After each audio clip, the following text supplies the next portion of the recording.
¿Te gustaría saber por qué hacemos lo que hacemos? En la vida, en nuestra vida personal, pero también en la empresa. ¿Te gustaría saber por qué las rutinas se convierten en hábitos y por qué esos hábitos a veces son malos y cómo podemos cambiar los hábitos malos y transformarlos en hábitos buenos? Todo eso es algo que tiene explicación científica. Vamos a ver cómo se generan los hábitos, vamos a ver cómo cambiar los hábitos también y vamos, en definitiva, a ver todo eso en el libro que vamos a resumir hoy, que se llama El poder de los hábitos, de Charles Duhigg, un libro espectacular, el mejor libro de negocios del año 2012, que vamos a ver resumido aquí y ahora. ¿Por qué? Porque empieza el año, porque estamos empezando 2018 con el mejor pie posible. Aquí y ahora, en Libros para Emprendedores. Sin más, ¡comenzamos!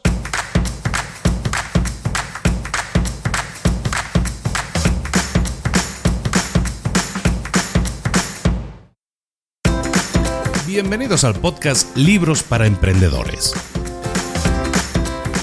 Para alcanzar el éxito en cualquier negocio que quieras emprender, debes formarte, debes estudiar, aprender para emprender. Y para ello, no hay nada mejor que un libro. En el podcast Libros para Emprendedores te ayudamos de 3 maneras. Primero, seleccionando los mejores libros del mercado para ayudarte a emprender, a mejorar en tu emprendimiento. Segundo, te ofrecemos gratis un resumen de los puntos más valiosos explicados en cada libro. Y tercero, te damos finalmente pasos a seguir para poner en práctica todas esas lecciones aprendidas y así poder acortar tu camino hacia el éxito. Ya sea marketing, ventas, liderazgo, emprendimientos, mentalización, vamos a analizar lo mejor de los mejores libros del mercado y te lo vamos a dar todo bien masticadito y listo para ser aplicado. Soy Luis Ramos, empresario y emprendedor, y voy a acompañarte, si me lo permites, en este camino. Sin más, comenzamos. Muy buenas a todos, bienvenidos de nuevo una semana más, un mes más, un año más, en este caso, a Libros para Emprendedores. Iniciamos nuestro año 3, el año 2018 es nuestro año 3. Pues ya llevamos 2016, hicimos un montón de crecimiento, el año 2017 ha sido afianzamiento y el año 2018 espero que sea el crecimiento total. Y para eso vamos a seguir trabajando, creando muchísimas cosas nuevas, como que veníamos comentando la semana pasada en el especial de Navidad. Y lo que vamos a hacer esta semana, este mes, este año, es empezar con buen pie, como decíamos en la introducción, y para eso, nada mejor que instaurar buenos hábitos. ¿Pero qué es eso de los hábitos? Pues bueno, para entender bien qué es eso de los hábitos, para ver cómo podemos cambiarlos, cómo se producen, técnicas y cositas que podemos saber, y historias muy interesantes que vemos también en la empresa, cómo aplicar esta teoría de los hábitos en el tema de la empresa. Todo eso lo vamos a ver hoy en el libro El poder de los hábitos de Charles Duhigg. Este libro es el libro editado en el año 2011, este libro escrito por Charles Duhigg, es un profesor de Yale, es un profesor de alto nivel de universidad top de Estados Unidos, pero también es un gran periodista, es un periodista del New York Times, muy publicado, muy seguido, tiene unos libros muy buenos, muy documentados. El poder de los hábitos es el que le hace súper famoso, pero tiene ahora un segundo libro publicado que de hecho lo ha recomendado algún mentor, ya se llama Smarter, Faster, Better. Es más listo, más rápido y mejor, que también vamos a revisar porque lo he estado ojeando y es muy buen libro también. Entonces en algún momento, supongo que dentro de este año o próximamente, veremos un siguiente libro de Charles Duhigg. Bueno, Charles Duhigg, entonces, como decíamos, profesor universitario, periodista de fama muy reconocida, escribe este libro, El poder de los hábitos, en el que habla de por qué las decisiones que tomamos a diario, las decisiones que nosotros estamos tomando todos los días, en realidad son consecuencia de unos hábitos, no son decisiones que sean basadas muchas veces en cosas que suceden en el momento, sino que están basadas en nuestros hábitos. Nuestros hábitos definen cómo nos comportamos, definen cómo hacemos las cosas, cómo decidimos las cosas. Por eso, nuestros hábitos o la forma en que tomamos decisiones que vienen influidas por nuestros hábitos, eso siempre va a tener un impacto muy grande, pues tanto en nuestra salud, como en nuestra productividad, como en nuestra economía, como incluso en nuestra felicidad. Entonces, los hábitos que como decimos son realmente importantes, empiezan sin que nos demos cuenta. Los hábitos empiezan... ¿Cuándo uno adquiere un hábito? Pues uno no se da cuenta, no hay una luz verde que se enciende y entonces dices, ya tengo un hábito. No, nunca te das cuenta, ¿no? Se van instalando sin que tú te des cuenta y claro, cuando ya los tienes instalados es muy difícil, por no decir imposible, librarte de ellos. Se han convertido en rutinas que ya no se pueden mover. A veces vienen de sensaciones de relax, ¿no? Por ejemplo, llegas a casa y te quieres sentir cómodo, me quito los zapatos, me tiro en el sofá y enciendo la tele. Ese es mi hábito cuando llego a casa. ¿Por qué? Porque me da una sensación de relax. O puede ser que sean hábitos inducidos mediante la enseñanza, mediante la repetición. Por ejemplo, pues después de comer te tienes que lavar los dientes, ¿no? Pues ese es un hábito inducido que pues se ha instalado y lo llevas haciendo toda la vida, pues ya lo sigues haciendo, ¿no? Entonces, hay distintos tipos de hábitos según el placer o según el resultado, digámoslo así, que nos provoca, ¿no? En este libro lo que vamos a ver es una explicación de cómo se producen los hábitos y también algún par de técnicas que podemos nosotros utilizar pues para modificar hábitos de los que no estemos muy satisfechos o incluso también en la empresa cómo podemos modificar los hábitos de una empresa, porque eso es importante también recomendarlo. Por eso estamos haciendo este libro aquí, porque para un emprendedor es importante saber que en su empresa también se generan hábitos, los hábitos de la gente, cómo se comporta, cómo realizan las cosas.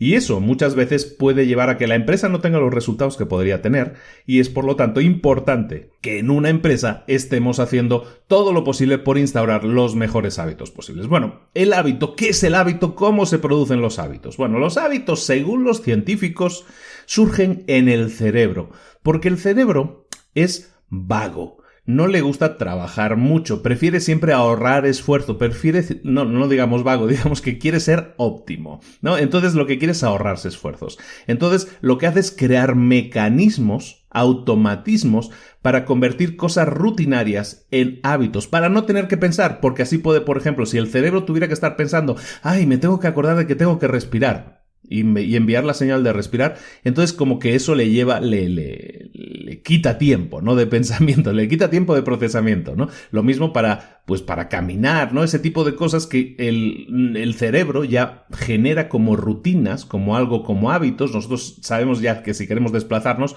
vamos a caminar de un lugar a otro, o vamos a respirar para no morirnos.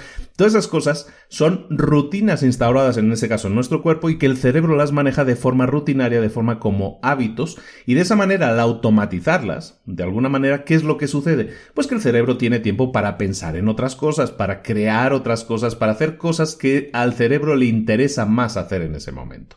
Entonces esa es la idea del hábito, de por qué se genera el hábito, por qué el cerebro le gusta que haya hábitos, le gusta crear hábitos. Ya tenemos claro que eso es un hábito. Ahora, ¿cómo se crean los hábitos en nuestro cerebro? Bueno, en el cerebro, en el libro hablan de que es un bucle de 3 pasos. Vamos a ver esos 3 pasos. Un bucle quiere decir una cosa que se repite continuamente, ¿eh? Entonces vamos a ver esos 3 pasos. El primer paso es la señal. ¿Qué es la señal? La señal es el detonante, es algo que informa a nuestro cerebro que puede poner el piloto automático, que puede activar el hábito adecuado para ese momento. ¿De acuerdo? El detonante, la señal, ese es el primer punto, el primer paso. Es decir, algo sucede que hace que se active automáticamente el hábito. Luego, el segundo paso, la rutina. Esa rutina es la cosa en sí que nosotros vayamos a hacer. Puede ser física, puede ser mental, puede ser incluso emocional. Es decir, física puede ser lo que decíamos, ¿no? Pues si yo quiero ir a tomar agua, o sea, si yo tengo sed, que a lo mejor es la señal, entonces voy a ir a la cocina a tomar agua, por ejemplo. Y ese es el hecho físico de ir caminar hasta allá, el hecho físico de llenar el vaso, el hecho físico de tomarte el vaso de agua, pues eso es una rutina física. Pero también puede ser mental, puede ser un pensamiento, algo que yo haga cada día.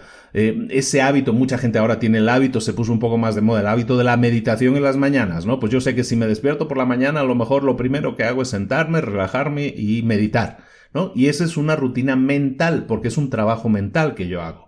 O puede ser, como decíamos, emocional. Puede haber algo que nos active una respuesta emocional. Cada cosa se activa, el primer paso por la señal, la segunda parte es la rutina, es lo que llevamos a cabo una vez esa señal nos ha activado, y por último, el tercer paso es la recompensa.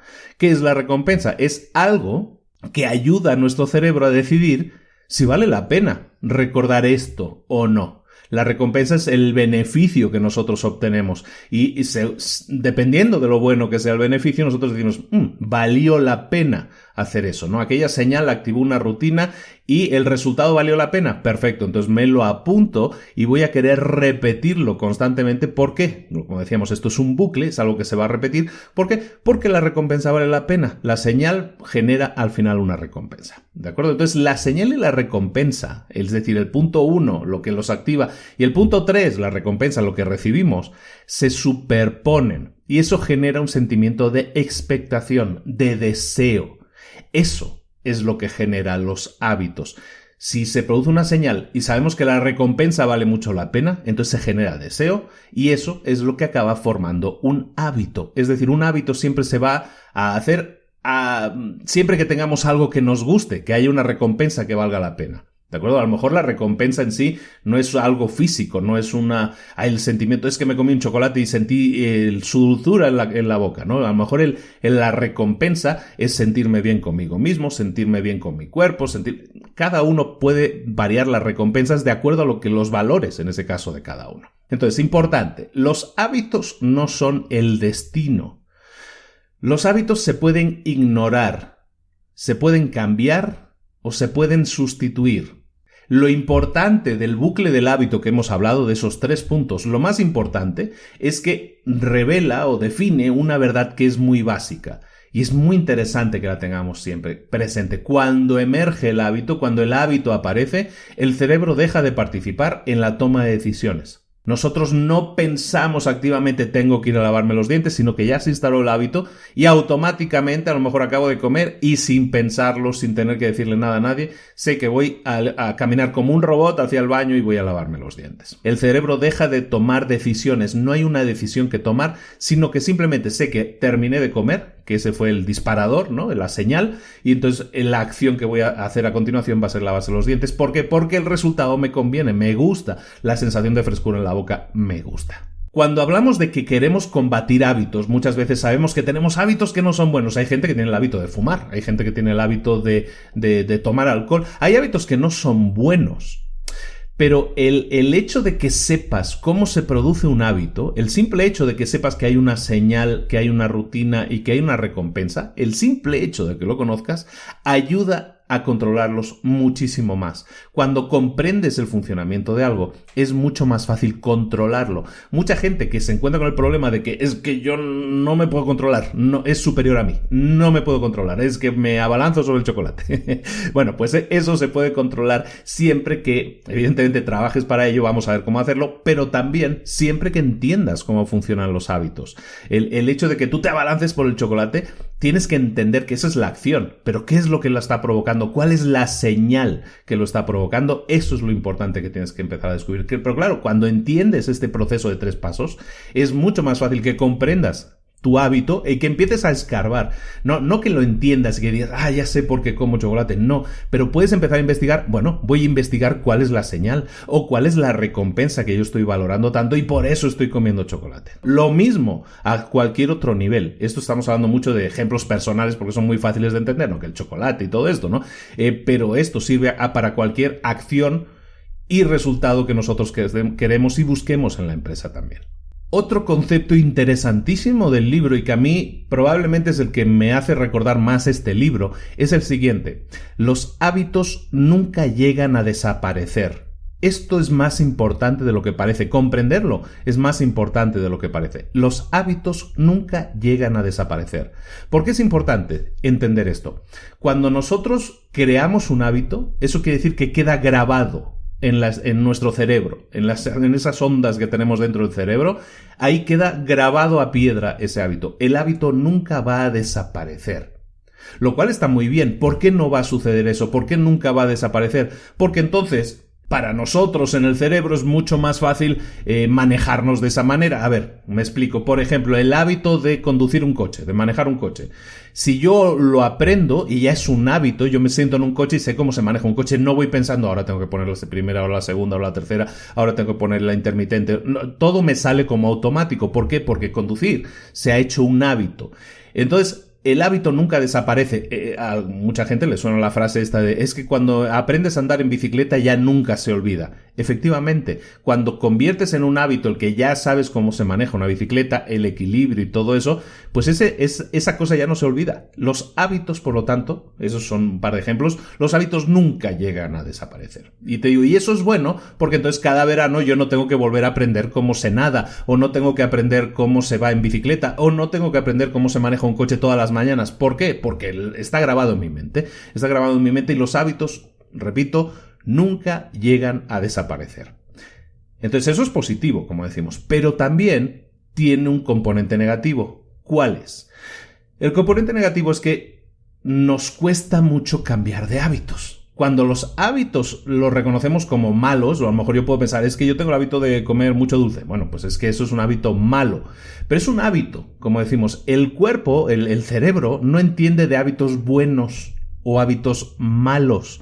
Simplemente entiende de hábitos. Entonces, cuando hay una señal, va a realizar una determinada acción para buscar un determinado resultado. No hay una valoración de esto que estoy haciendo es bueno o esto que estoy haciendo es malo. El cerebro es una máquina en ese sentido y eso explica que para muchos sea muy difícil, o para la gran mayoría sea muy difícil perder peso o comenzar a hacer ejercicio. ¿Por qué? Porque tenemos a lo mejor el hábito, como decíamos antes, ¿no? De llegas a casa y lo que vas a hacer es acostarte en el sofá para ver la tele, ¿no? Ese es mi hábito. Entonces, ¿qué pasa? Que cuando llegas a decir, no, quiero cambiar mis hábitos, quiero hacerme más sano y comer mejor y salir todas las mañanas o todas las tardes a correr o lo que sea, eso se hace algo complicado. ¿Por qué? Porque tenemos el hábito, en este caso, en el ejemplo, de meternos al sofá, de estirarnos en el sofá, entonces ese hábito es muy difícil de cambiar.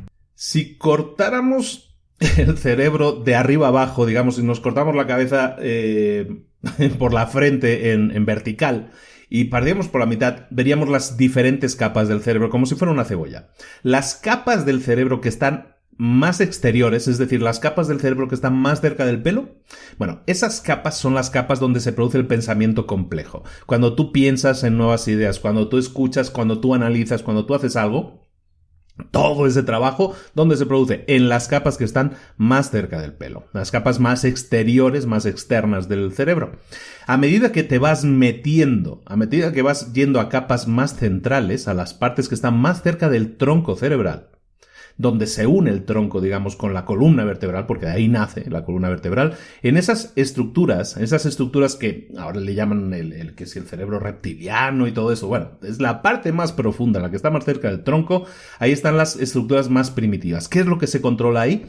Todas las conductas automáticas de las que estamos hablando. Respirar, tragar, todas estas conductas que nosotros implantamos, todas se guardan o se contemplan siempre guardarlas en esa parte del cerebro, ¿no? Cuando nos asustamos, cuando nos dan un susto y nos asustamos, todos los comportamientos que son automáticos, todos esos comportamientos están guardaditos ahí en la parte más central.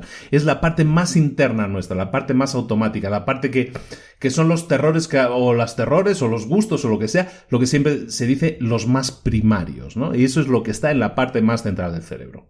En esa zona hay una masa de tejido que tiene el tamaño como una de pelotita de golf, es pequeño, pero lo que encontramos ahí es lo mismo que encontraríamos en un pez, en un reptil, en un mamífero. Esa parte es común a todos los animales, de ahí que le llamen el cerebro reptiliano. Esa zona tiene un nombre que se llama ganglio basal. Son los ganglios basales. Son un grupo de células que están ahí, son los ganglios basales. Y se cree, la verdad, no se sabía nada de esa zona del cerebro, de los ganglios basales. Lo único es que la gente sospechaba que tenían algo que ver con el tema del Parkinson, ¿no? Entonces en esa zona es algo que se está investigando todavía hoy en día.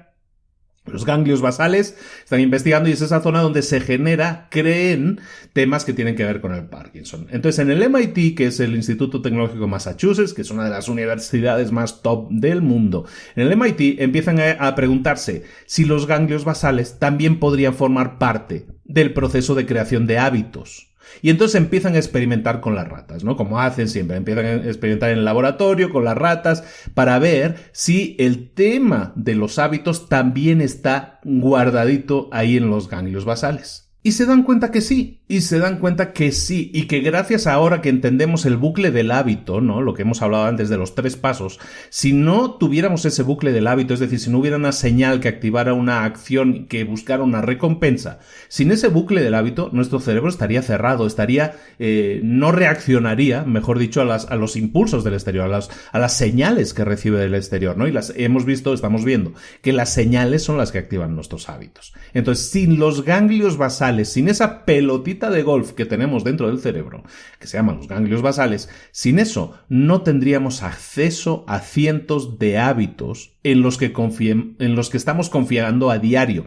El tema de respirar, el tema de caminar, el tema de recordarnos de las cosas, todo eso, los automatismos que tiene nuestro cuerpo o nuestra forma de vida, están guardados ahí. Entonces, si no tuviéramos acceso a ellos, hay personas que pierden el acceso a los ganglios basales, porque están deteriorados, porque se enferman por una lesión, por un golpe o por una enfermedad, como estábamos hablando por el Parkinson. Cuando esas personas pierden acceso a los ganglios basales, ¿qué sucede?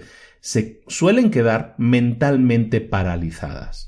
¿Quiere decir que se han muerto? No. ¿Tienen una muerte mental? No. Simplemente no pueden acceder a toda esa información. Por eso son gente que tiene problemas para realizar actividades básicas, a veces como caminar, como abrir una puerta, pensar lo que van a comer, todas esas cosas, saber si tienen sed o no tienen sed, ese tipo de cosas automáticas y que damos por hecho, están guardadas en los ganglios basales, en esa pelotita de golf. Cuando la gente no tiene acceso a ella, entonces ¿qué pasa? Pues que tiene problemas de nivel muy básico, ¿no? Entonces lo hemos visto en gente como Michael J. Fox, por ejemplo, del Regreso al Futuro, que tiene Parkinson, o Muhammad Ali, por ejemplo, el gran boxeador, mejor boxeador de toda la historia, pues tenían esos problemas, ¿no? Cada uno por diferentes razones, uno por deterioro, por enfermedad, el otro a lo mejor dicen que por los golpes, ¿no? Bueno, en definitiva, tenemos esa pelotita de golf, los ganglios basales, y ahí se guarda toda esta información. Si tenemos problemas para acceder a ella, entonces vamos a tener problemas para realizar actividades cotidianas típicas, tópicas, las más básicas. Para terminar con esta parte que podemos considerar un poco una introducción un poco científica de qué son los hábitos, dónde se guardan y un poco todo esto, comentar, también en el libro lo hacen, un estudio, en este caso era la Universidad de Michigan, en el que comentaban, ¿no?, que los hábitos especialmente fuertes producen reacciones similares a las adicciones. Muchas veces nos volvemos obsesivos con nuestros hábitos y esa forma de actuar tiene más que ver con una adicción que con un gusto, que con una búsqueda de un resultado. Nos hemos vuelto adictos a una determinada cosa, nos hemos obsesionado con ese hábito. Y aunque haya factores externos que nosotros deberíamos tener en cuenta, como que podemos perder la reputación, podríamos perder el trabajo, podríamos perder nuestra familia, hay gente que se convierte en obsesivo con el tema de sus hábitos. ¿El control de los hábitos es posible? Sí. ¿Existen mecanismos para no caer en estas tentaciones? Sí. Pero para ello, lo primero que debemos hacer es reconocer que nuestros hábitos están dominados por conductas y esas conductas vienen dadas por algo que las activa. Siempre va a haber algo que active nuestros hábitos, nuestras conductas. Hay una señal, hay ese primer paso que decíamos. Cuando nosotros reconocemos que hay algo que nos está activando, es entonces cuando podemos trabajar en desactivar ese algo, pero no antes de ello, ¿no? Por muchas veces la gente dice, ¿por qué hago lo que hago? No sé por qué hago lo que hago. Reacciono instintivamente. Bueno, siempre hay algo que provoca esa reacción. Es una reacción, es decir, es una respuesta en forma de acción a algo, en este caso una señal que ha aparecido. ¿De acuerdo? Entonces acabamos esta primera parte que es así más científica, más un poco entender qué es esto de los hábitos, que es muy interesante, a mí me encanta este tipo de cosas, la verdad lo disfruto mucho. Pero ahora vamos a ver, ya entendiendo un poco lo que son los hábitos, vamos a ver cuál es la regla de oro para cambiar los hábitos. Vamos a ver cómo podemos hacer. Sí, Luis, todo esto está muy bien, los hábitos están muy bien, pero yo lo que quiero es cambiar. Yo lo que quiero es ir al gimnasio. Yo lo que quiero es dejar de fumar. Bueno, ¿cuál es la regla de oro para cambiar los hábitos? Porque existe una regla de oro. Siempre que nos propongamos cambiar un determinado hábito, tenemos que aplicar la regla de oro. Esa regla de oro es algo, no es una regla que se haya inventado alguien o el señor que escribió el libro, sino que todos los estudios demuestran que es una de las herramientas más poderosas para generar cambios. La regla es esta. Si utilizas la misma señal y proporcionas la misma recompensa, puedes cambiar la rutina, puedes cambiar el hábito. Lo voy a repetir. Si utilizas la misma señal y proporcionas la misma recompensa, es decir, si haces el paso 1 y el paso 3 son idénticos, entonces puedes cambiar la rutina, puedes cambiar el hábito, es decir, puedes cambiar la acción que estás realizando en medio, el paso 2, lo puedes cambiar siempre que utilices la misma señal y la misma recompensa. Esta aplicación de la regla de oro, que es muy simple, ha funcionado en tratamientos para temas de alcoholismo, obesidad, trastornos obsesivo-compulsivos y para cientos de conductas destructivas. Cuando lo comprendes, cuando lo entiendes, puedes ayudar a cualquier persona o te puedes ayudar a ti mismo a cambiar tus viejas costumbres, a cambiar tus viejos hábitos y sustituirlos por hábitos que puedan ser más saludables, en definitiva, por hábitos, digámoslo, buenos, por hábitos que puedan ser mejores para ti. Esto nos lleva a un ejercicio básico, muy simple de entender, que es preguntarnos por qué hacemos lo que hacemos. El simple hecho de preguntarnos es algo que la gente no hace. ¿Qué es lo que está causando que yo actúe de tal o cual manera? ¿Por qué? Eso es lo que se llama entrenamiento en la inversión del hábito. Si yo detecto que tengo un hábito que es nocivo, que es malo, entonces yo sé que hay algo que lo provoca, que hay una señal que activa que yo reaccione de esa manera. Si yo entiendo que eso no es que pasa porque sí, porque yo soy así, sino que hay algo que me está activando, entonces lo primero que tienes que hacer es empezar por preguntarte qué es lo que está desencadenando esa conducta. Tienes que identificar la señal que provoca que se active esa rutina, esa acción. Y es más que probable que al principio no encuentres la razón, que no encuentres la señal, que no sepas cuál es esa señal. Pero tienes que seguir buscándola, tienes que seguir preguntándote hasta que aclares qué es lo que está provocándola. Puede ser que en muchos casos sean situaciones típicas de tu entorno. Una palabra, una frase, un gesto, un olor, una sensación, una situación puede ser lo que active que tú actúes de tal o cual manera. Tienes que identificarla. ¿Por qué? Porque de esa manera, cuando la identificas, tú sabes que ese estímulo, que puede ser físico, puede ser mental, puede ser emocional, cuando ese estímulo, cuando eso se activa, tú sabes que vas a actuar de tal manera. Cuando nosotros detectamos cuál es la señal, cuando nosotros identificamos también cuál es la recompensa, la sensación de satisfacción, de relax, de sentirnos mejor, sea bueno o sea malo el hábito, es simplemente la sensación de recompensa que sentimos, entonces lo que vamos a hacer es desarrollar le llaman respuesta competitiva, algo que sustituya esa rutina. Cuando nosotros identificamos de nuevo la señal e identificamos la recompensa, sea buena o sea mala, repito. Entonces lo que podemos hacer es desarrollar algo que lo sustituya y simplemente cambiar la acción que realizamos cuando obtenemos ese estímulo externo, cuando recibimos esa señal externa. Entonces actuemos de forma diferente y el resultado, la recompensa, pueda también ser el mismo. ¿Cómo lo deberíamos hacer? Tú me dices, esto es muy fácil de decir, es muy difícil de hacer. Evidentemente, es muy difícil de hacer. Pero lo que tenemos que hacer es trabajar conscientemente. Estamos luchando contra algo inconsciente, contra algo que decíamos, está grabado, ¿no? Está grabado en lo más profundo de nuestro cerebro. ¿Cómo lo podemos hacer? Mira, un ejemplo. Lleva un registro, lleva tu notita, lleva tu libretita y anota todos los momentos en los que sientes la sensación, la necesidad de hacer ese algo que quieres sustituir. Si estamos hablando de comer entre horas, si estamos hablando de ponerme a navegar por Facebook, si estamos navegando de ponerme a ver una película cuando debería trabajar, todo eso son acciones que entre comillas llamaríamos malas, que deberíamos estar sustituyendo por cosas entre comillas buenas. Entonces, ¿qué vamos a hacer? Lo primero, identificar cuándo sucede eso. Y vamos a anotar para identificar siempre las señales, porque a lo mejor hay diferentes señales que producen el mismo resultado. Vamos a llevar un registro de los momentos en que se produce esa señal durante el día. Es cuando escucho hablar de tal tema, o es cuando llevo un rato haciendo tal cosa, o es cuando me siento triste, o es cuando me siento contento. Cuando sea, tú simplemente anótalo cada vez que recibes esa señal para identificarla, para ser consciente. Recordemos que estamos hablando de lo inconsciente. Vamos a hacer consciente el momento en que eso sucede, en cada momento que ese sucede, y entonces como nosotros ya sabemos, bueno, he recibido esa señal, entonces conscientemente yo también voy a hacer la cosa que quiero hacer, la cosa buena, entre comillas, que quiero hacer, sustituyendo la cosa mala. Estamos luchando conscientemente contra algo inconsciente. Lo que tenemos que hacer es, entonces, entrenarnos a nosotros mismos para que eso que hacíamos inconscientemente dejemos de hacerlo.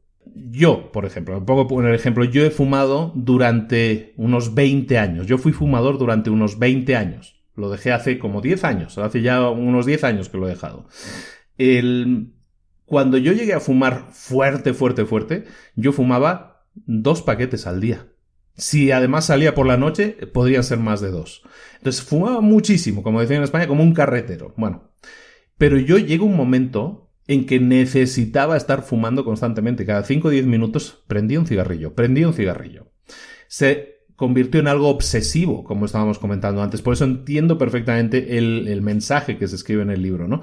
Pero llega a ser algo obsesivo, pero entonces tú te tienes que hacer consciente de que esa conducta la quieres sustituir. Yo quería sustituir el cigarrillo y entonces simplemente pues la señal era mi estrés es la señal. O cuando tengo una respuesta o cuando tengo una sensación de estrés, mi respuesta va a ser siempre un cigarrillo. Y la recompensa, pues es que me voy a sentir más relajado. ¿Por qué? Porque estoy haciendo algo mecánico. Empiezas a analizarte y te das cuenta de que estás haciendo algo mecánico y la sensación de hacer y la sensación de que sea mecánico te da tranquilidad y eso calma tu estrés. Entonces, cuando entiendes, en mi caso, estoy hablando de mi caso, esa era mi recompensa, ¿no? Una sensación de sistematización, de tranquilidad y todo eso. Cuando yo detecto que esa es mi recompensa y yo detecto que lo que la provoca, lo señal que la provoca es el estrés, entonces yo empiezo a trabajar en eso y empiezo a identificar cuándo se produce el estrés. Entonces voy a intentar evitar sensaciones de estrés, voy a intentar evitar sensaciones de que me provoquen la necesidad de agarrar un cigarrillo, prenderlo y fumarlo. Y así, y yo en mi caso, yo fui un poco más burro, yo dejé de fumar de un día para otro. Yo había intentado dejar de fumar con chicles de nicotina, con muchas otras cosas, no me funcionó. Y entonces al final me funcionó el método, ahora sí, tajante, de decir, a partir de hoy ya no fumo, a partir de este momento ya no soy fumador. Y sí, las señales seguían llegando, las provocaciones seguían llegando, el estrés seguía llegando. De hecho, los primeros días y primeras semanas, el estrés es constante y el estrés lo provoca el hecho de que no puedas darle gusto al inconsciente. En este caso, no puedas tener ese sistema, esa mecánica, la recompensa que estás buscando. Es entonces cuando empiezas a sustituirlo con otras cosas. Y cuando empiezas a sustituirlo con otras cosas es cuando puedes derrotar, entre comillas, a un mal hábito. Que nunca lo derrotas. Yo durante años, la gente me dice, hombre, ya llevaba 2 o 3 años ya habiendo dejado de fumar. La gente me pregunta, oye, ¿y ahora ya no se te apetece un cigarrillo? Y digo, sí, la verdad sí, voy a una fiesta, voy a una boda, se me apetece fumar un cigarrillo, claro que me apetece fumar, pero pues poco a poco eso va pasando. Ahora, hoy en día, 10 años después, podría decir que ya el tema está superado, pero no olvidado. Yo siempre voy a recordar que fui fumador, yo siempre voy a recordar la sensación de tranquilidad, de recompensa, porque eso siempre está en tu mente, como decimos, eso no se borra. Pero eso no quiere decir que lo necesite, lo he sustituido por otras cosas, hay otras cosas que me llenan, o me he acostumbrado o he introducido nuevos hábitos. ¿De acuerdo? Entonces este ejemplo, ahora sí me desvío un poco del libro, pero explicar un poco lo mío, porque estoy completamente de acuerdo con lo que se explica en el libro, porque yo lo he vivido, y porque todos lo hemos vivido, y porque todos podemos ser capaces de sustituir hábitos que sabemos que son nocivos para nosotros, y podemos sustituirlos por hábitos que sean buenos. Aún así, hay gente que no es capaz. Con esto que acabamos de decir, hay gente que es incapaz todavía de cambiar los hábitos. Porque hay gente que identifica cuál es la señal que lo provoca. Hay gente, no, a mí también me pasa que yo también tengo estrés y me dan ganas de fumar. Perfecto. También identifican la recompensa. Es decir, identifican el paso 1 y el paso 3. Pero aún así no pueden cambiar de rutina. ¿Qué es lo que sucede para que mucha gente no pueda cambiar de rutina? Aún sabiendo que la señal y la recompensa la reconocen como tales y están dispuestos a cambiar. Les falta un ingrediente. Básicamente falta un ingrediente, que es lo mismo que yo estaba comentando antes. Cuando lo intenté con chicles de nicotina y todo eso no funcionó, y al final, cuando me dije hasta aquí, lo voy a hacer de golpe, entonces me funcionó. Ese ingrediente que yo puse en mi caso personal es también el ingrediente del que hablan en el libro. Es la convicción. en el caso de los alcohólicos, en el caso de los fumadores, tienes que ofrecerles otros hábitos que sustituyan a eso. Tienen que tener claro qué es lo que quieren hacer, qué es lo que quieren sustituirlo. Pero si no hay convicción, no van a poder hacerlo. Si no están convencidos, si no les sale de dentro, eso no va a suceder. El hábito no va a cambiar. Entonces, por eso los alcohólicos o los fumadores nos costaba o nos cuesta tanto dejar de fumar o dejar el alcohol. ¿Por qué? Porque no tenemos 100% la convicción, aunque sepamos, aunque nos expliquen toda la teoría. Dices, sí, la teoría está muy bien, pero en la práctica eso a mí no me funciona. Entonces falta ese ingredientes que es lo que se trabaja en muchas, ahora que hablábamos de los alcohólicos, en muchas sociedades, sobre todo Alcohólicos Anónimos, y todas estas sociedades se dedican un poco a darle convicción a la gente. No solo a explicarles la teoría, sino a darles convicción. ¿Cómo lo hacen? Con ejemplos. Siempre hay constantemente alguien que se presenta, hola, me llamo tal, y soy alcohólico y hablo de que bla, bla, bla, bla. Y explica su historia. Y explica lo mal que lo hizo, pero cómo ha salido adelante, ¿no? Y eso los humaniza, y esos son ejemplos. Siempre hablamos en marketing, cuando se habla de marketing, se habla de que los testimonios de los clientes es algo que convence a los demás, ¿no? Es lo que más convence, porque tú ves que esa persona tenía el mismo problema que yo y esa persona ha salido. Y entonces eso me motiva porque veo que es posible. El creer que el cambio es posible es lo que afecta a nuestra convicción. Para que nosotros creamos, estemos convencidos de que podemos cambiar, necesitamos saber que el cambio es posible, que no es una quimera, que no es un imposible.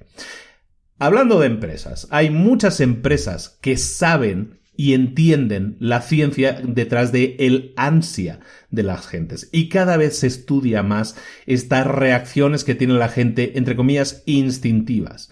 Por ejemplo, en el libro hablan de un almacén que ya he mencionado más de una vez aquí, es una de mis tiendas favoritas de Estados Unidos, la mía favorita, de hecho. Se llama Target. Target son unos grandes almacenes que hay un poco de todo, pero Target, para su publicidad, utiliza tácticas en las cuales estudia cuáles son las reacciones de la gente, Target puede detectar si una persona está comprando determinada combinación de productos. Target sabe que esa persona está embarazada. Así. Porque empiezan a analizar, empiezan a estudiar los hábitos de consumo de la gente, porque también son hábitos, y sabe que una persona embarazada, una mujer embarazada, siempre compra X, Y o Z. Y siempre los compra en esa combinación, o siempre compra tal o cual cosa. Entonces sabe que esa persona está embarazada, y entonces sabe que le puede presentar una oferta especial. ¿Por qué? Porque en ese momento esa persona te la va a comprar. Entonces, a nivel de empresa, y siempre recordemos, una empresa debe estar centrada en los clientes, el centro de una empresa siempre tiene que ser el cliente, estudiar y entender al cliente. Si tú entiendes que tu cliente te compra más o menos en determinada época, si te compra por tal o cual razón, o cuando sucede tal cosa, tal señal, la empresa reacciona de tal o cual manera, tu cliente reacciona de tal o cual manera, entonces tú puedes entender mejor a tu cliente y entender que va a reaccionar de tal o cual manera según la señal que tú le muestres. Entonces tú puedes, a lo mejor, provocar señales que generen acciones, que generan reacciones que son automáticas para la gente. Y la gente no darse cuenta de que está reaccionando mediante una señal que tú le has inducido. Hay muchos ejemplos en el libro, me encantan estos libros cuando ponen ejemplos así que son como de las cosas tan tradicionales que ni piensas, y en este libro hablan, por ejemplo, mucho de la pasta de dientes, ¿no? En una parte del libro hablan de la pasta de dientes, dicen, a principios del siglo XX había una marca de pasta de dientes que se llamaba Pepsodent. Pepsodent se convirtió en la pasta de dientes que la gente más consumía en su época, a principios del siglo XX, estamos hablando cuando todavía no existía un hábito tan grande de cepillado. Esta marca rompió el mercado haciendo ¿qué? Le añadió a su pasta de dientes ácido cítrico. Ese sabor cítrico, o sea, como de limón, si quieres, ¿no? El sabor más acidín. Ese sabor ácido hacía que cada vez que tú te lavabas los dientes, cuando acababas de lavártelos, te quedaba ese regusto ácido en la boca, y la acidez tiene siempre una sensación de frescor en boca. Es decir, la gente se cepillaba, le habían añadido gotitas de limón, si lo queremos decir así, añadían gotitas de limón a su dentífrico, ¿y qué sucedía? La gente terminaba de lavarse los dientes y sentía un sabor fresco en la boca provocado por la acidez del limón, en ese caso del cítrico, ¿no? Entonces, ¿qué conseguían con eso? Que la gente tuviera una sensación, una recompensa, en este caso estamos hablando, una recompensa que era la de sentirse con la boca fresca, ¿de acuerdo? Entonces, esto hace que esa marca genere más ventas. Eso hace que esa marca que está analizando cuál es la recompensa que sueña tu cliente, se la dé. Y entonces detecta que esa es una recompensa ideal para los clientes y los clientes están contentos, satisfechos porque detectan que su boca está más fresca y tú vendes más porque les estás dando la recompensa que esa persona quiere, que es, me tengo que lavar los dientes, sí, pero me lo voy a lavar con esta marca porque la sensación que tengo de recompensa es mucho mayor. Es lo mismo con la espuma. Después de Pepsodent, y luego hay otra historia en otro libro diferente, no en este, en el que se habla de por qué los dentífricos luego, después de Pepsodent, llega otra marca de dentífrico y rompe el mercado, lo hace por la espuma.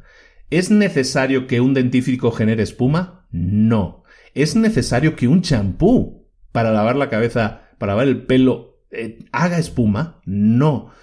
Pero a todos los champús o a todos los dentífricos se les añaden sustancias que generan espuma cada vez que tú te lavas el pelo, cada vez que tú te laves los dientes.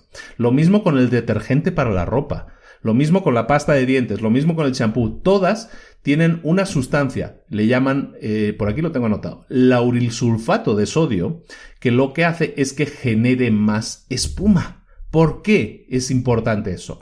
No va a limpiar más, no va a limpiar mejor. Pero la gente, cuando lo consuma, se siente mejor cuando tiene un montón de espuma en la boca. Siente que eso se está limpiando más. Porque la espuma blanca, siempre es blanca, la espuma blanca genera una sensación de blancura, de limpieza, de que eso está limpio ahora sí. ¿De acuerdo? Entonces esa sensación es totalmente psicológica. La espuma no es necesaria ni en el champú, ni en el lavado de la ropa, ni en la pasta dentífrica, pero al tener la espuma, nosotros al desear algo limpio, en este caso, en estos tres casos es lo mismo, al desear limpieza, asociamos como recompensa de tener la cabeza limpia, de tener la boca limpia, de tener la ropa limpia, que haya generado mucha espuma. Eso es desarrollar un hábito basado en la búsqueda de la recompensa, como hemos estado comentando en el resumen de hoy. Entonces, tu empresa tienes que analizar a tu cliente y ver cuáles son las cosas que pueden motivar a la decisión de compra, a la decisión de uso, a la activación del hábito que tienen esas personas, pero que lo haga mediante tu producto, porque la recompensa que tú le proporcionas, para ellos, para el cliente, es mayor. Eso es fundamental. Entonces hemos estado hablando de hábitos, qué son, dónde están, dónde los guardamos, por qué se producen, cómo se estructuran. Eso lo hemos hablado en la primera parte. En la segunda parte hemos estado hablando ahora mismo de un poco cómo podemos trabajar para sustituirlos, ¿no? Y en la tercera parte del libro, hay una tercera parte en la que el libro se centra un poco más en los hábitos dentro de las empresas, dentro de las organizaciones. Y habla de un concepto muy interesante, que es que en una empresa, en una organización, tenemos que buscar detectar lo que se llaman los hábitos básicos.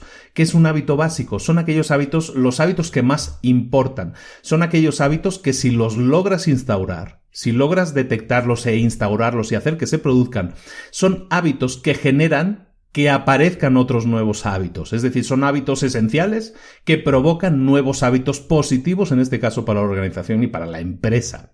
Entonces, si nosotros nos concentramos en detectar, en cambiar, en cultivar hábitos esenciales, lo que podemos hacer es generar cambios generalizados en toda nuestra empresa, en toda nuestra estructura. Pero claro, tenemos que identificar cuáles son esos hábitos básicos. ¿Cómo detectamos que un hábito es básico? ¿Cómo detectamos hábitos básicos y cómo los instauramos?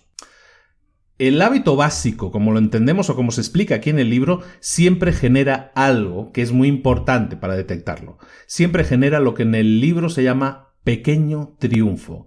Un hábito básico genera siempre pequeños triunfos. Es decir, no genera cambios brutales, pero sí genera cambios y cambios positivos, cambios para mejor, pequeños triunfos. Entonces, cuando tú detectas un hábito básico que genera pequeños triunfos, eso va a hacer florecer nuevos hábitos, nuevas estructuras de hábitos en tu empresa. Y eso va a generar que el sistema de trabajo se vuelva contagioso, que los hábitos positivos se contagien como un virus, positivo en este caso, a todo el resto de la organización. Entonces, resumo así muy rápido, tenemos como empresa que detectar hábitos básicos que son aquellos que nos generan pequeños triunfos. Un pequeño triunfo, cuando lo consigues, tú como trabajador, como empleado, tú como director de la empresa que generas esos pequeños triunfos en tus empleados, cuando hay un pequeño triunfo, se pone en marcha una mecánica que hace que busques otro pequeño triunfo. Un triunfo siempre genera la necesidad de decir, hoy me gustó, no fue tan difícil, voy a buscar hacer otro nuevo pequeño triunfo, otro nuevo pequeño triunfo. Se retroalimenta esa energía positiva y cuando consigues un pequeño triunfo, buscas generar un nuevo cambio que te genere otro pequeño triunfo y ese cambio pequeño transformador hace que aumenten los resultados en este caso de la empresa, pero también los resultados personales, también la satisfacción personal del empleado o la persona que esté viviendo, que esté sintiendo esos pequeños triunfos en carne propia. En el libro se mandan un pedazo de ejemplo inmenso con Starbucks, hablan largo y tendido de Starbucks como un gran ejemplo en este sentido, y habla de Howard Schultz, que es no es el creador de Starbucks, porque la empresa no es suya originalmente, pero él la compra cuando era muy pequeña, que la estaban vendiendo porque no iba bien la empresa, tenían como 6 sucursales, Howard Schultz la compra, estaba enamorado del concepto y de la idea, y lo que hace es transformarlo, es un poco la historia de McDonald's, ¿no? De aquel hombre que agarra la idea que tenía 1 o 2 sucursales y lo hace algo mundial, ¿no? Bueno, pues Howard Schultz lo que se ha centrado mucho, y hablamos aquí de pequeños triunfos, estamos hablando de estos pequeños triunfos que tenemos que buscar en las organizaciones, de esos pequeños hábitos, de esos hábitos esenciales que generan pequeños triunfos. Bueno, Howard Schultz de Starbucks, te digo, se centra mucho el libro en Starbucks, y es un ejemplo que muchos, bueno, yo creo que todos conocemos, entonces es muy fácil identificar todas las cosas que están sucediendo en Starbucks. Bueno, pues este señor arranca Starbucks y la pone en la cima, ¿no? Con miles de sucursales en todo el mundo, en todo el planeta, y lo hace mediante la definición de cómo los empleados debían trabajar, debían estar contentos, debían transmitir una determinada cosa y todo eso. Howard Schultz deja de estar al frente de la empresa durante unos años, en los años 2000, digamos, ¿no? En el año 2000 el hombre está cansadísimo, está cansado de tanto crecimiento y digo, pues ya he llegado a la cima, ya estoy bien, aquí me quedo, ¿no? Y entonces deja la gerencia de la dirección general de la empresa. Y entonces Starbucks, en el momento en que Howard Schultz deja la empresa, Starbucks empieza a declinar y del año 2000 al año 2008 la empresa empieza a caer, empieza a bajar. ¿Por qué? Porque los ejecutivos que estaban a cargo de la empresa se centraron en ¿qué? En la expansión. La empresa ya llevaba un ritmo, ya llevaba un crecimiento. Se siguen centrando entonces en crecer más todavía, en abrir más sucursales. Se centran en la parte económica, pero dejan de lado la parte humana. La empresa empieza a decaer, los empleados ya no estaban tan contentos, la gente que iba a consumir a Starbucks detectaba que la sensación no era la misma que antes, la gente no estaba contenta, ni clientes ni empleados. ¿Eso qué hace? Que Howard Schultz dice en el año 2008, bueno, está bien, vuelvo a tomar la dirección general, asume la gerencia de la compañía de nuevo y entonces prioriza reestructurar la formación de la empresa. No reestructurar cualquier otra cosa a nivel económico, a nivel de productos, vamos a crear productos nuevos. No, lo que se preocupa es voy a reestructurar la formación de la empresa. ¿Por qué? Porque los empleados tienen que tener hábitos esenciales de nuevo. Necesitan hábitos que les generen pequeños triunfos. Entonces, lo que sucede es lo siguiente. A los empleados que tenían un manual de operaciones que les decía tienes que actuar de esta manera, tienes que saludar de esta manera, tienes que saludar de esta otra, la estructura de la tienda es esta, es decir, era el esquema McDonald's tal cual. A los empleados se les ofreció darles un poco más de autogestión, de ser más autogestionados. Se les enseñó que podían tomar mini decisiones y esos serían mini triunfos. Buscó la idea de aplicar los grandes triunfos, la idea de los pequeños triunfos, dentro de la estructura, en este caso de los empleados que estaban a pie de pista, de los empleados que están en la tienda. Entonces lo que hace es darles una cierta libertad para una serie de toma de decisiones. Por ejemplo, se les dio la potestad de reestructurar el posicionamiento de los aparatos dentro de la tienda. El gerente de tienda, digamos, la persona encargada, el encargado de la tienda, tiene la facultad de decir, pues mira, el de los batidos lo vamos a poner aquí o esto lo vamos a poner aquí porque creo que va a ser mejor. Les dan cierta autonomía siempre que eso beneficie a su propio trabajo. Entonces, Hoy en día no es raro ver a los empleados reunidos sobre decisiones como dónde voy a poner la batidora, dónde voy a poner lo de la cafetería o dónde voy a poner lo de los vasitos, ¿de acuerdo? Porque esas pequeñas decisiones a la empresa no le afectan tanto. A la empresa no le afecta, es que la batidora tiene que estar así porque lo dice en el manual y ya está. Sino simplemente les das autonomía para que los empleados sepan que pueden tomar decisiones y que esas decisiones afectan a su entorno de trabajo y su entorno de trabajo ellos van a buscar que sea lo mejor posible, lo más cómodo posible, ¿de acuerdo? Aún así, se encontraban en McDonald's, por ejemplo, tienen una altísima rotación de personal, altísima. ¿Por qué? Porque ahí es súper mecanizados, y ahí sí el manual es el manual. Y en Starbucks también tenían esa rotación de personal. El perfil de personal de McDonald's y el perfil de personal de Starbucks es el mismo. Son jóvenes que probablemente ese sea su primer puesto de trabajo. Son personas que han salido ahora sí de los brazos de mamá, por decirlo de alguna manera, y se enfrentan a su primera experiencia profesional enfrentándose a un público. Y eso es algo que ellos no han hecho nunca. Entonces, cuando tú tienes a un cliente enfadado delante, ¿cómo reaccionar? No lo saben, porque no tienen esa experiencia. Es su primer trabajo. No están entrenados para eso. Entonces, Starbucks también detecta eso y el único entrenamiento específico que incorpora como novedad Starbucks en su formación es cómo hacer tratamiento en los puntos que llamaba cruciales. Los puntos cruciales, que son cuando hay una fila muy larga, cuando hay un cliente que está desesperado o que te grita o que te habla feo. Entonces lo que hacen es crear una nueva formación exclusiva para los puntos críticos, para esos puntos críticos. Y lo que hacen es entrenar continuamente esas situaciones como representándolas. Imagínate que yo soy el cliente. A ver, ponte aquí. Vale, yo llego y soy el cliente y te empiezo a hablar feo. Y le empieza a hablar feo.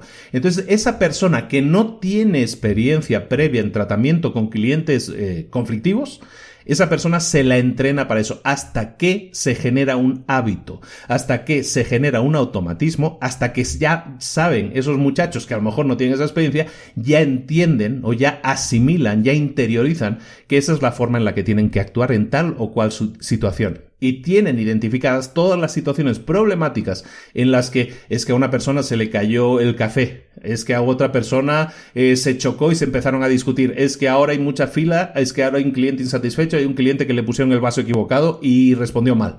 Todo eso son situaciones, puntos críticos que la empresa los detecta y entrena a su gente exclusivamente en esos puntos y en otras cosas les da cierta libertad.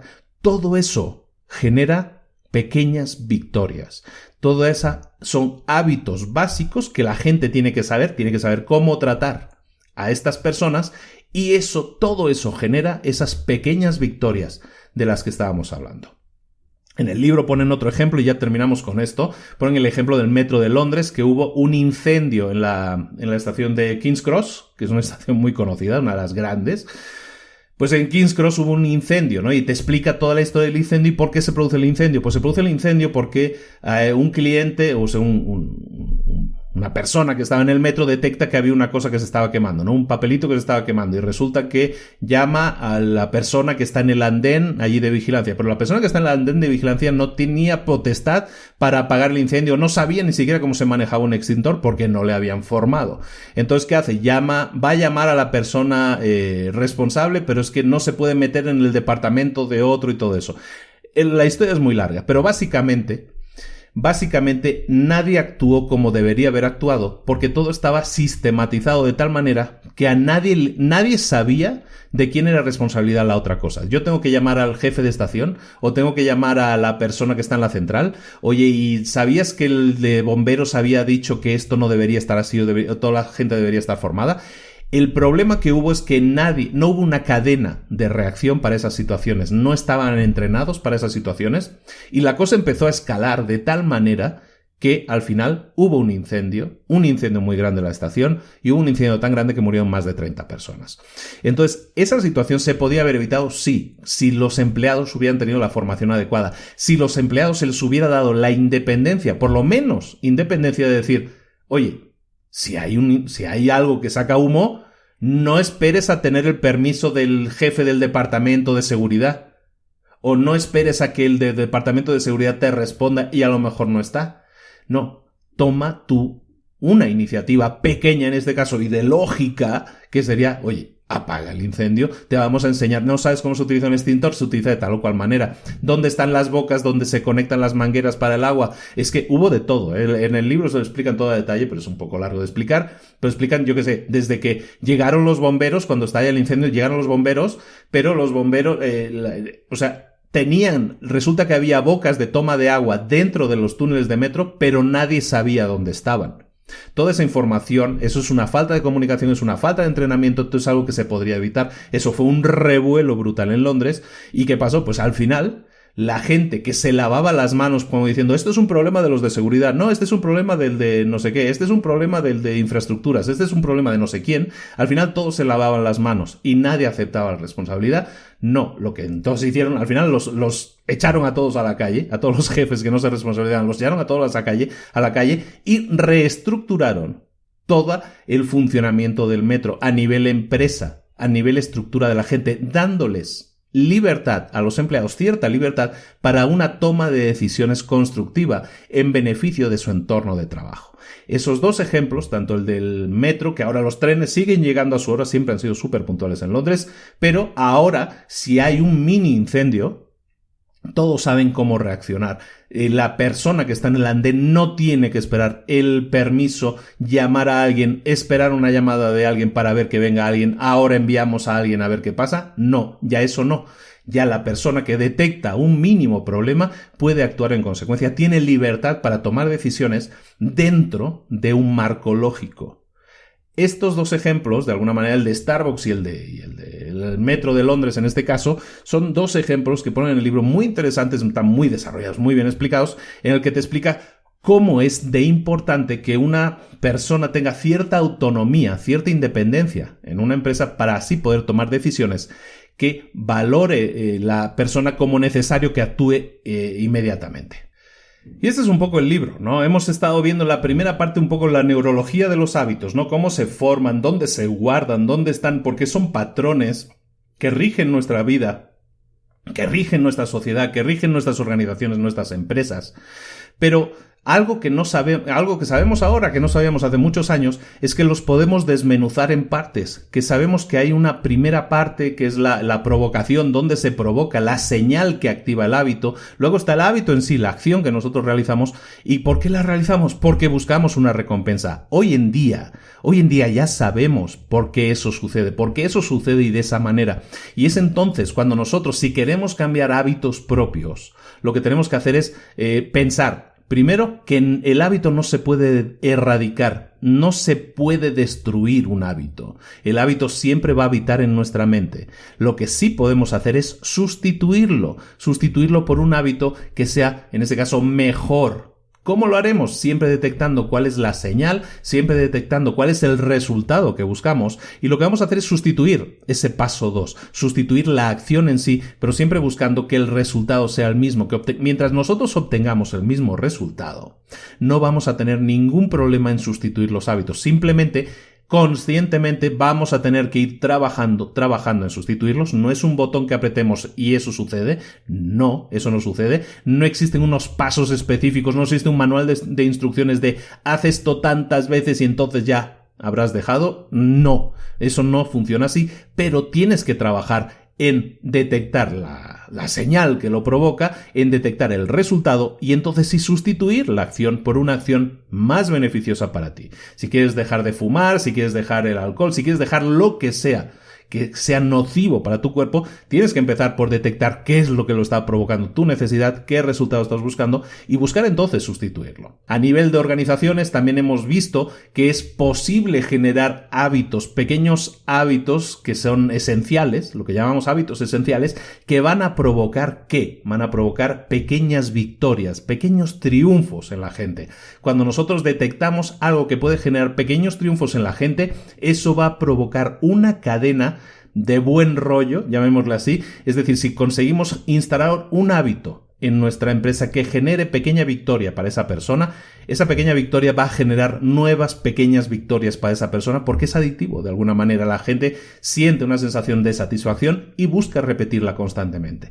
Eso va a generar que mediante pequeños cambios consigamos grandes resultados. Muchas veces no tenemos que centrarnos en cambiar todo lo que no funciona, sino hacer pequeños cambios que las personas, ahora hay una palabra que se pone muy de moda, se sientan empoderadas, ¿no? Entonces empoderar a nuestros empleados para que consigan pequeños triunfos y eso genere una cadena de pequeños triunfos que genere grandes resultados para la empresa. Señoras y señores, bienvenidos al año 2018. Sí, bueno, depende de los que no lo estés escuchando ahora, pero hoy es el día 1 de enero de 2018 y aquí estamos, listos para instaurar hábitos, para modificar hábitos que no nos han estado funcionando bien. Es un ejemplo perfecto hoy en este día de algo que podemos poner en práctica. Nosotros nos hemos comprometido seguramente ahora en fin de año a decir voy a cambiar cosas para el próximo año. El próximo año va a ser mejor. Bueno, vamos a ver cómo hacerlo. Vamos a detectar esos hábitos que queremos cambiar, esas cosas que no nos gustan en nuestra vida y que queremos cambiar. Vamos a detectar cuál es la señal que provoca que actuemos de tal o cual manera. Vamos a detectar cuál es el resultado que nosotros buscamos y entonces sí, vamos a cambiar ese hábito, pero solo en la acción. No vamos a cambiar ni la señal ni el resultado. Y de esa manera es muchísimo más probable que con el poder de los hábitos consigas los resultados y las metas que tú te planteas. Muchísimas gracias a todos. Bienvenidos a este nuevo año, que va a ser espectacular. Estoy convencido de que sí. Contigo, enfocándote en cambiar tus hábitos y en cambiar y hacer cosas que realmente empoderen a tus resultados y las cosas que buscas generar en la vida las consigas mediante el poder de los hábitos. Muchísimas gracias a todos. Estamos de nuevo aquí, esto no para, estás en Libros para Emprendedores. Recuerda, puedes inscribirte en librosparaemprendedores.net, te inscribes a nuestra lista de correo, te lo recomiendo muchísimo porque vas a recibir decenas y decenas de correos con información, con tips, con cosas que puedes poner en práctica en tu empresa, en tu emprendimiento, para conseguir resultados como nunca los has conseguido antes. Es gratis, por cierto, en librosparaemprendedores.net. Y también me gustaría pedirte un favor a cambio de todo esto que te estoy dando, solo te pido un pequeño favor. Si te es posible, dejar votos, dejar comentarios positivos en iTunes o en la plataforma que tú utilices para escuchar este programa, te lo pido por favor. Me encantaría que me dejaras una valoración de 5 estrellas, un comentario positivo, una retroalimentación que nos permita mejorar. Las leemos todas, las agradecemos todas y eso nos ayuda a que este podcast tenga más visibilidad, a que lo escuche más gente, a que más gente sepa que existimos y a que compartas un poco este buen rollo de compartir conocimientos que están en los libros y hacerlo más democrático para muchísima más gente que o no tiene tiempo o no tiene ganas o no puede sencillamente dedicar una serie de horas a leer un libro. Aquí estamos nosotros para ayudarles a que no se pierdan todo ese conocimiento que hay en los libros. Bienvenidos al 2018 de nuevo. Un abrazo muy grande de Luis Ramos, de Libros para Emprendedores. Nos vemos la próxima semana con un nuevo libro. Nos vemos en un par de días con una nueva entrevista en Mentores para Emprendedores, en la que también vamos a tratar, por cierto, el tema de los hábitos. Y vamos a ver a una persona súper conocida, súper exitosa, una de las personas más reconocidas ahora mismo en España en el tema de podcasting sin duda, pero una persona muy visible.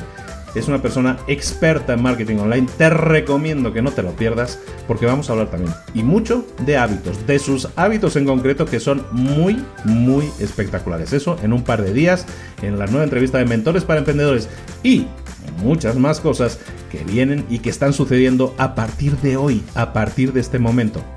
No te lo puedes perder. Te espero aquí en Libros para Emprendedores. Un abrazo de Luis Ramos. Nos vemos la próxima semana en Libros para Emprendedores. Hasta luego.